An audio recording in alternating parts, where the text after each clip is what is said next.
こんにちは、チャイコと申します。今回は、音楽を知ればダンスはもっと楽しくなるをテーマに、ジャストダンスに収録されている曲の音楽ジャンルについて解説します。ジャストダンスには様々なジャンルの曲がありますが、今回はその中から、レゲエと、そこから派生したダンスホール、レゲトンを取り上げます。それぞれのジャンルについて、歴史的背景や、音楽的な特徴といった基礎知識をできるだけわかりやすくお話ししていきますので、ジャストダンスをもっと楽しみたいという方から、なんならこのゲームを知らないという方でも、興味を持ってご覧いただけると思います。動画作成にあたっては、内容に間違いがないよう、複数のソースを参考にするなどして細心の注意を払っています。めちゃくちゃ調べましたよね。はい。ですが、何分、素人の手作り動画ですので、もし明らかにここは違うよといった気づいた点があれば、コメントでご指摘いただければと思います。では、どうぞご覧ください。では、それぞれのジャンルの成り立ちを私から説明します。お願いします。まず、レゲエ発祥の地であるジャマイカの音楽について見ていきましょう。ジャマイカでは1940年代から1950年代にかけて、アフリカのリズムとヨーロッパの民謡などの音楽が融合したメントと呼ばれるジャンルが流行します。その後1950年代後半、メントにカリブ海のカリクソ、アメリカのジャズやリズム&ブルースといった音楽が掛け合わさり、スカとなって発展していきます。スカはトランペットやトロンボーン、サックスなどの保音セクションやギターなどで構成されるバンドスタイルで、ズチャズチャという、いわゆる裏拍を強調した跳ねるような軽快なリズムが特徴です。日本なら、東京スカパラダイスオーケストラが有名ですね。はい。ズチャズチャのリズムですね。やがて人々の好みの変化などにより、スカはゆったりとして落ち着いた雰囲気のロックステディへと変化していきます。ここでジャマイカの歴史にも触れたいと思います。ジャマイカに暮らす人々の多くは、かつてアフリカから連れてこられた人々の子孫で、長い間、植民地支配による抑圧に苦しめられていました。そんな中、1920年代に、黒人民族主義の政治活動家マーカス・ガーベイが、次のような言葉を残したとされています。アフリカを見よ、黒人の王が戴冠するとき、解放の日は近い。その後1930年、アフリカのエチオピアで、ハイレセラシエ一世が皇帝に即位しました。これが、マーカス・ガーベイの予言が現実になった、と人々に受け取られたのです。なお、マーカス・ガーベイが本当にこのような発言をしたのかというのは、正式に記録には残っていないそうです。ですが、反アフリカを唱えていた彼の思想に共鳴していた人たちが予言と語り継いだこと、そして何より黒人の皇帝が現れた、この事実がきっかけとなって、ジャマイカではラスタファリ運動が始まります。ラスタファリ運動の根底にあるのは、アフリカ回帰の思想で、ハイレセラシエを神の化身、救世主であると信じていました。いつか、近代的な権力に支配されたバビロンを抜け出し、約束の地アフリカ、ザイオンへ帰ろうという希望を心の拠り所に彼らの思想は広まっていきました。しかしその思想は政府から目をつけられ弾圧の対象となります。その弾圧を避けるため、一部のラスタファリアンは山間部などで共同体、コミューンを築き、そこで独自の生活様式、自然との共生を信念とすることによる菜食主義、体に刃物を当ててはいけないとする考えからドレッドロックスのヘアスタイル、などを確立させました。時は進み1962年、ジャマイカは植民地からの独立を果たします。この頃流行していたスカも独立を祝う音楽として演奏され、祝福ムードを盛り上げました。しかし独立以降も政治的、経済的混乱が続き、人々の生活は依然として不安定なままでした。そんな中1966年、ある出来事が起こります。ハイレセラシエがジャマイカに来訪することになったのです。もちろんラスタファリアンたちは熱狂的に彼を歓迎しました。そんな彼らに向けて、ハイレセラシエは次のような趣旨のメッセージを残したとされています。ジャマイカの人々を解放するまでは、エチオピアへの移住を控えるように、と。これを機にラスタファリアンたちの考えは、ザイオンへの回帰よりバビロン解放へと変わりました。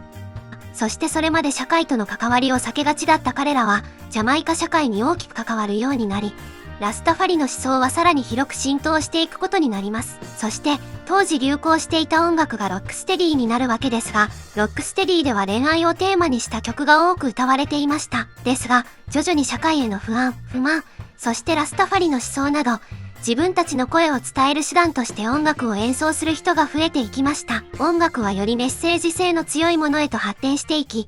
生まれたのがレゲエです。チャイコさん、レゲエと聞いて真っ先に思い浮かぶのは、やっぱりレゲエの神様、ボブ・マーリーかな。はい。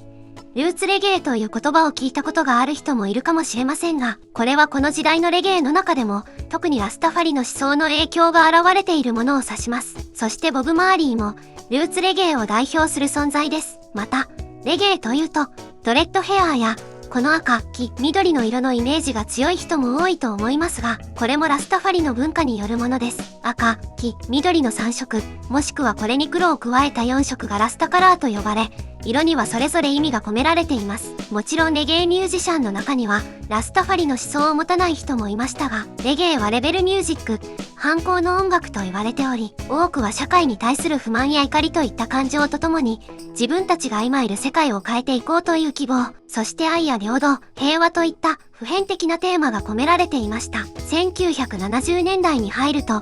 レゲエは国内だけではなく海外でも人気が広まり、世界の音楽シーンに影響を与えるようになります。それは音楽の親しみやすさもさることながら、人々を前向きな気持ちにさせてくれるメッセージが込められていたからこそ、レゲエは世界の多くの人の心に届いたのだと思います。そんなレゲエですが、世界に広がるということは、必然的にアーティストたちが海外ツアーなどでジャマイカを離れる時間が多くなります。結果として国内の音楽には空白が生じることとなってしまいました。その穴を埋めるように新たな流行が始まります。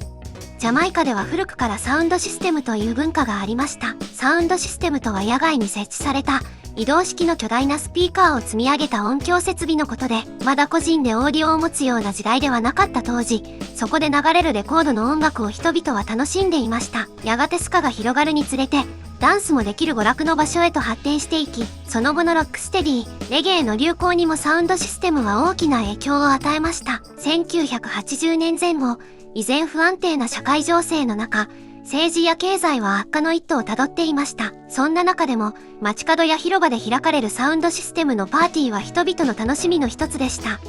しかしそこでは社会への失望感から、それまでのルーツレゲエの社会的、精神的メッセージよりも、暴力的、性的な歌詞、そしてよりビート感の強くなった踊れる音楽が求められるようになりました。さらに1981年のボブ・マーリーの死後、ラスタファリ運動も停滞していきます。そんな時代の流れに応じるように、音楽は新たなスタイルへと変化していきました。それがダンスホールレゲエ、略してダンスホールです。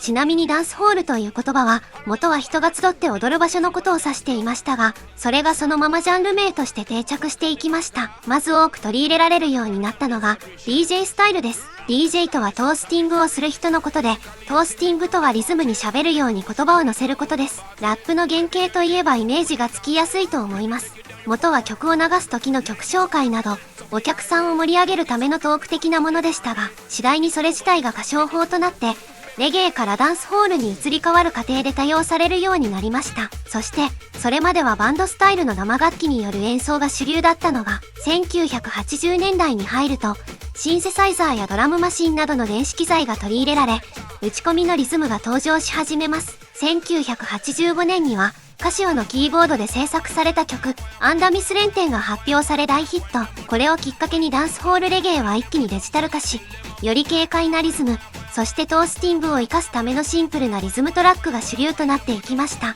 そして1990年代に入ると、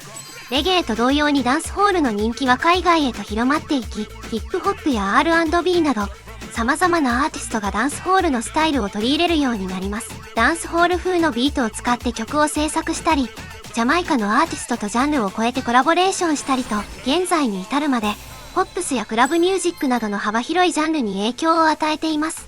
これがジャマイカの音楽の流れです。そして2018年、ジャマイカのレゲエ音楽がユネスコの無形文化遺産に登録されました。これはレゲエが人々に与える力が評価されたからです。現在の主流であるダンスホールは、トラディショナルなレゲエと形は変わっていますが、今なお、ジャマイカの人々の声を伝える手段であり続けています。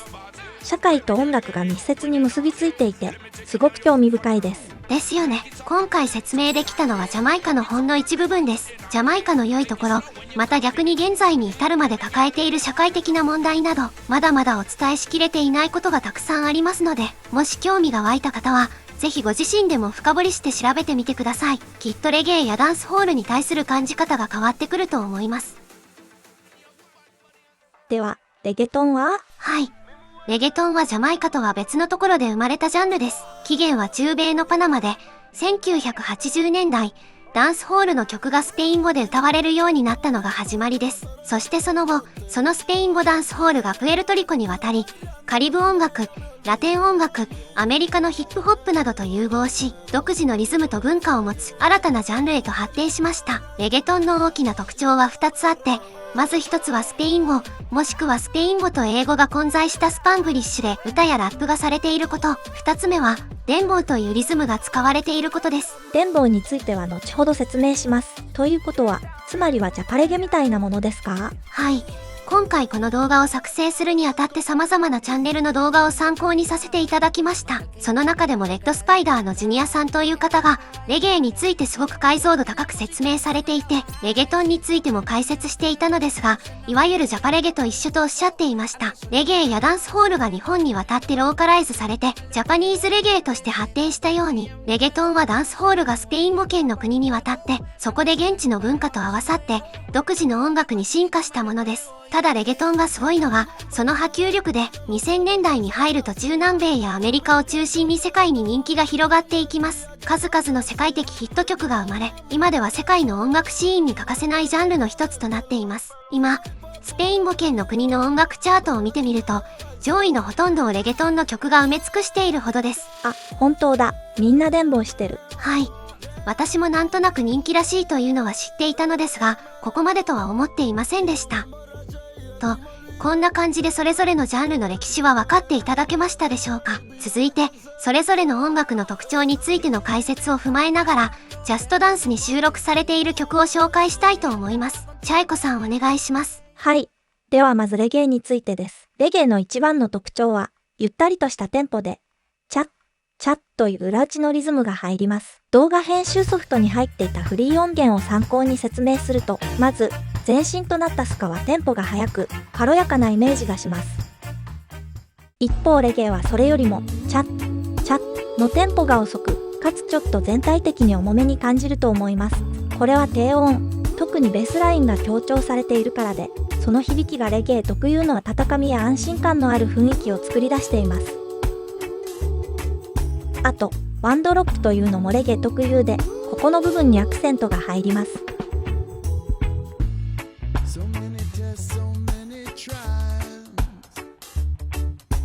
という感じで、これが基本です。で、現在ジャストダンスで踊ることができる曲ですが、本格的なジャマイカのレゲエはありません。すみません。かつてボブ・マーリーの曲が収録されたことがあるのですが、2014年と昔のソフトなので、今プレイしようと思っても難しいです。いつかジャストダンスプラスに入ってくれたら嬉しいですよね。はい、ですが、現在のジャストダンスプラスにも、レゲエ要素のある曲はいくつかあります。まずは Don't Worry Be Happy です。これはアメリカのジャズミュージシャン、ボビー・マクファーリンによる曲で、一切楽器は使わずに、すべて彼自身の声のみで演奏されている曲です。なお、ジャストダンスで流れているのは、原曲をカバーしたものになりますので、ボビー・マクファーリン本人の声ではない点はご了承ください。この、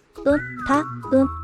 というゆったりとしたリズム、そして Don't Worry Be Happy という前向きな歌詞は、本場のレゲエに通じるものがありますので、雰囲気を味わうことができると思います。あとは、ブルーノ・マーズのレイジーソングです。これはレゲエとスカの要素も入っているそうです。ゆっくりとしたテンポでリラックスした感じはレゲエですが、全体的に明るく軽やかなところがスカの要素なのかなと思います。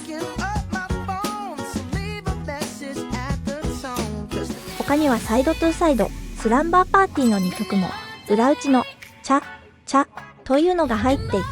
レゲエ要素が取り入れられたポップソングです。ちなみにスカの曲はあるんですか？スカの曲も探したのですがほとんどなくて、唯一見つかったのがジャストダンス3のマッドネスでした。この曲はツートーンスカといって、1970年代のイギリスでスカとパンクロックが融合してできたジャンルです。これもジャストダンスプラスには入っていないので今は踊れないです。そうか、残念。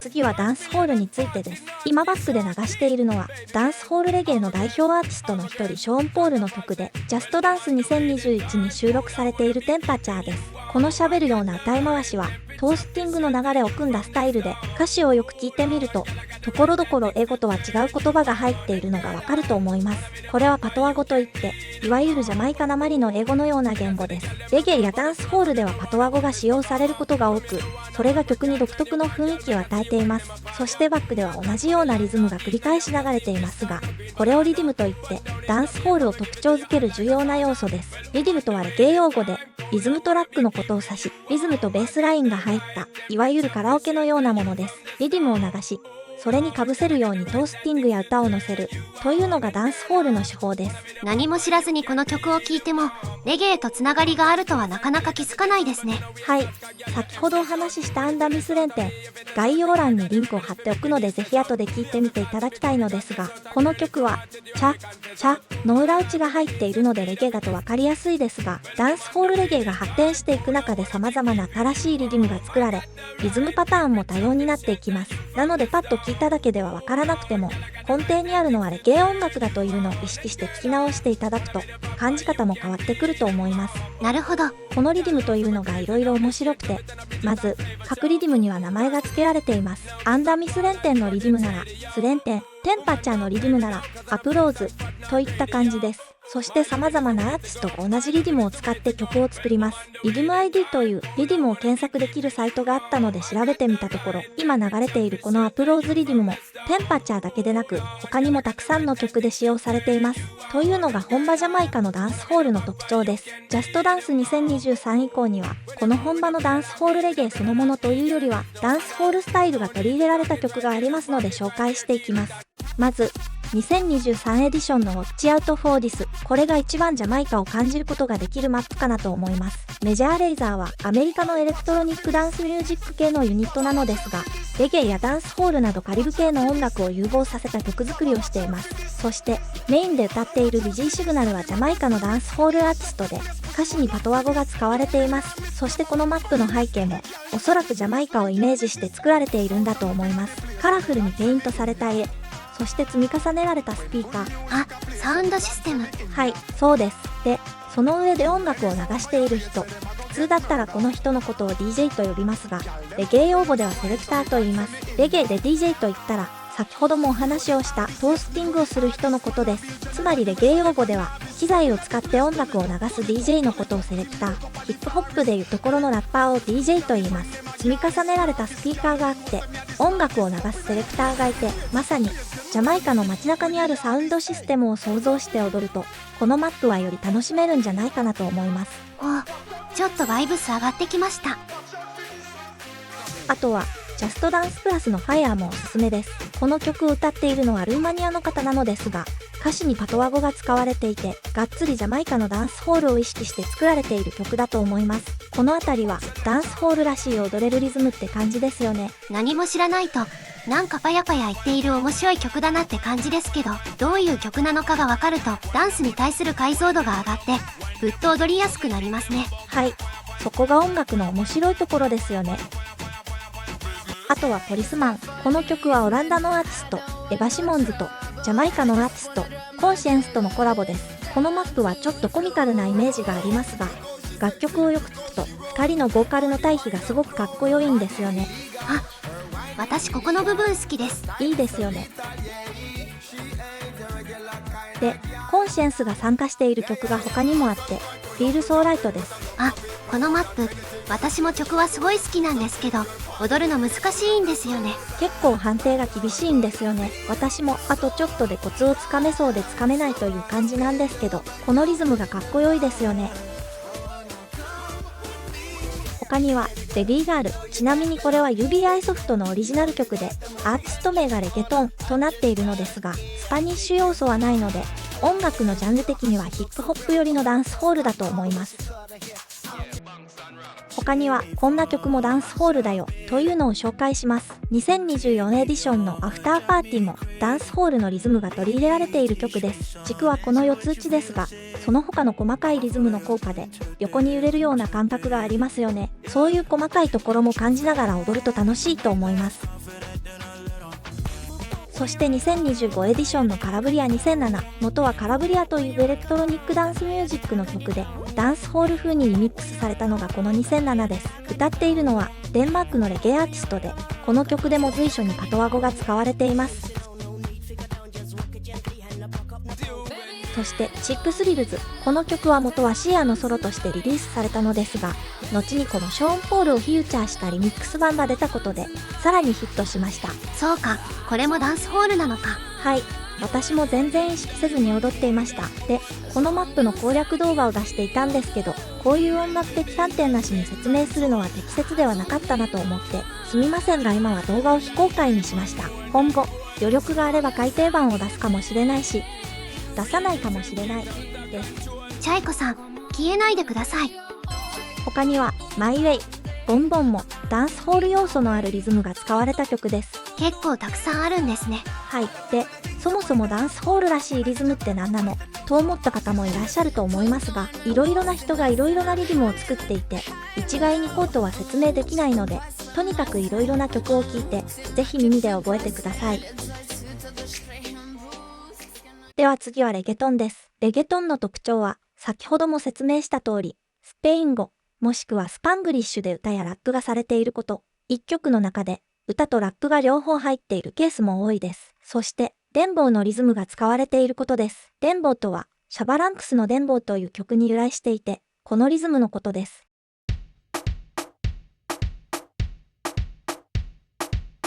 跳ねるようなリズムで、つい体を動かしたくなりますよね。ダンスホールと同じく、レゲトンも人々を踊らせるための音楽として発展していきました。言葉であれこれ説明するより、聞いていただいた方が早いと思いますので、曲を紹介していきます。まずは、歴代のレゲトンの中で世界的に一番ヒットしたのがこの曲、デスパシート。現在、YouTube でのミュージックビデオの再生回数が87億回という驚異的な数字になっています。先ほどのダンスホールに比べたら、一気にラテン音楽感が強くなりましたね。ですよね。ジャストダンスクラスではこの4人バージョンとエクストリームバージョンがあります。私はエクストリームの方が完全に音楽に体を委ねて踊ることができるので好きです。次はブーム。これはデンボーのリズムがはっきりとしていて分かりやすいです。で、レゲトンの特徴はもう一つあって、恋愛について歌った曲が多いということです。実際に何曲か翻訳してみたんですけど、なんというか、あ、こんなことを歌ってたのね、と思ってしまうような、結構過激な内容なものが多かったです。だそうです。はい。次は Fire on the Floor。この曲は UBI ソフトのオリジナル曲ですが、歌詞の一部にスペイン語が使われているなど、レゲトンを意識して作られていると思います。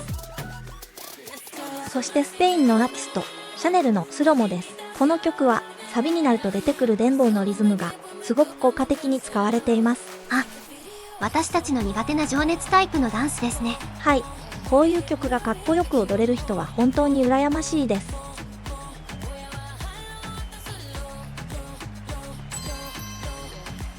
次は遅めのテンポが心地よいクリミナル。ドミニカのアーティスト、ナティナターシャとプエルトリコのアーティスト、オズナの曲です。レゲトンには裏打ちのリズムから始まる曲が多いのですが、この辺りはレゲエの名残を感じます。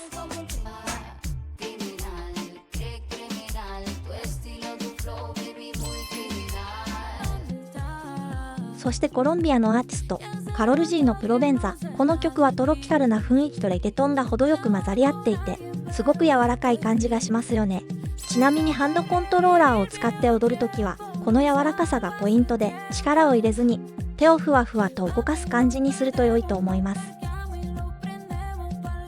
ではここで、これってレゲトンなの？という曲を紹介します。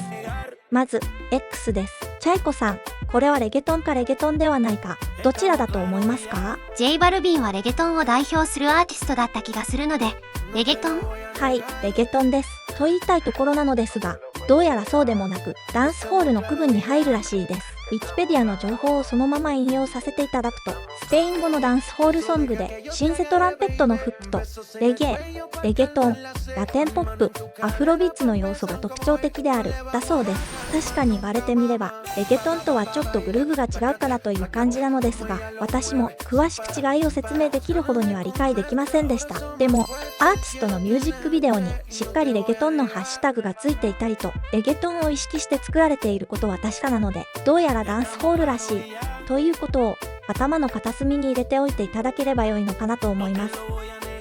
では次です。引きめくれ軍と、これはどうでしょう？バッドバニーもレゲトンを歌っているイメージがあるんですけど、これもレゲトンではないんですか？はい、この曲はドミニカン伝法だそうです。レゲトンがドミニカ共和国に渡って、さらにそこからドミニカ独自に進化したもので、レゲトンに比べるとテンポが速め、そしてレゲトンがメロディーを重視しているのに対し、ドミニカン伝法はビートがしたいといった違いがあります。なるほど、音楽ジャンルって難しいですね。はい、私も全部ネット情報の受け売りで話してます。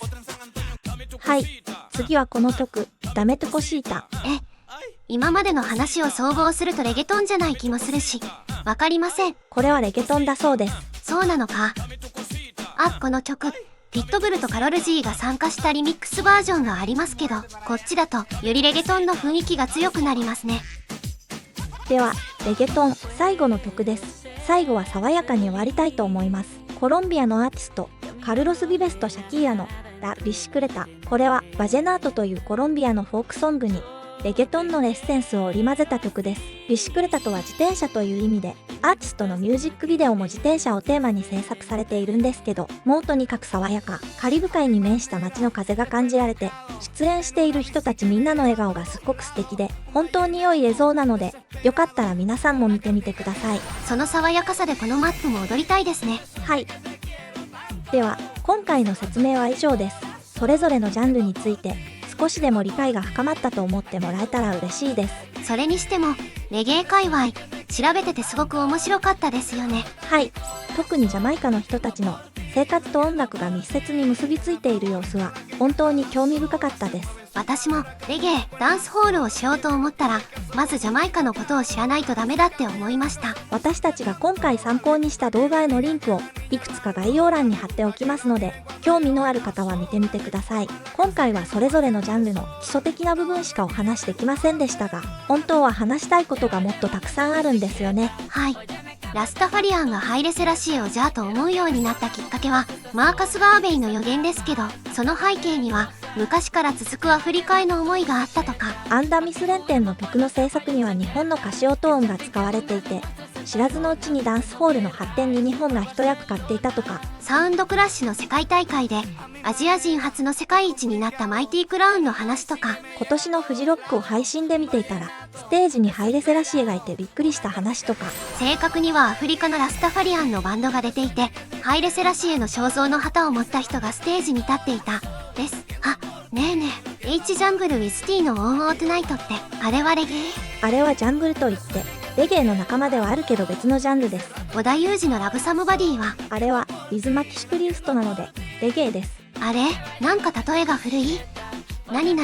ポケモンにはレゲエの曲が多い？ねえ、見てこれ、すごい。マイティクラウン主催のレゲクルーズだって。何それ？百戦一席丸ごとレゲエ？すごい。